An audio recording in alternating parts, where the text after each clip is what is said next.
Une nouvelle fois, le rallye Tunisie nous aura offert un spectacle exceptionnel, même si l'on peut regretter l'apparente facilité du tracé, qui aura fait l'affaire des amateurs, mais pas des pilotes pros qui l'ont jugé trop facile. Parce qu'on a eu des conditions climatiques catastrophiques, auxquelles j'ai dû court-circuiter la deuxième spéciale, et puis l'avant-dernière aussi, la tronquer aussi d'un morceau. Donc il est évident que je ne pense pas qu'ils auraient dit ça s'ils avaient fait ces deux morceaux.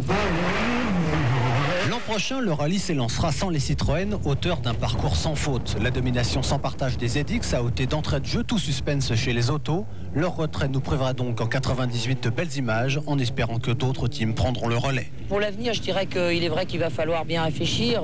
On souhaite bien sûr que des teams comme Mitsubishi, Toyota, SsangYong s'investissent à faire cette fameuse Coupe du Monde. Mais on ne peut pas décider pour eux.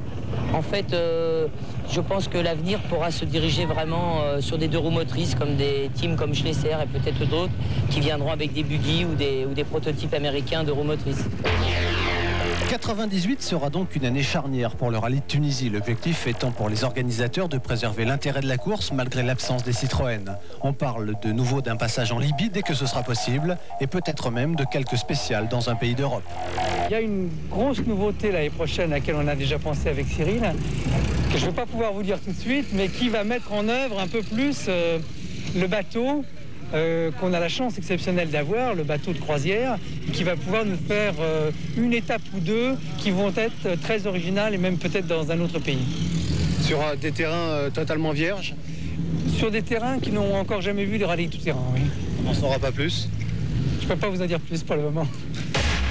Les amateurs ont eu cette année moins de difficultés à boucler le parcours, ce qui devrait les inciter à être encore plus nombreux l'an prochain. Les organisateurs du Tunisie font tout pour cela, en proposant notamment un bivouac d'une qualité rare. C'est le contrepoint d'une épreuve exceptionnelle qu'est le Dakar, mais où les gens peuvent souffrir et arrivent à 2 h du matin. Nous, on veut qu'ils fassent 250 à 300 km, prennent leurs pieds en tout terrain, mais je crois que c'est amplement suffisant par jour. Et après, un bivouac, un super bivouac, où ils ont le temps de parler avec leurs copains, de mécaniquer, d'écouter de la musique et de bien manger. Un bivouac 4 étoiles, un parcours allégé avec plus de hors-piste, un tracé inédit avec une étape dans un pays d'Europe, voilà peut-être de quoi sera fait le prochain rallye Tunisie. L'objectif étant de satisfaire à la fois les pros et les amateurs, l'exercice n'est pas simple, mais nul doute que Cyril Neveu et Jean-Christophe Pelletier sauront relever le défi.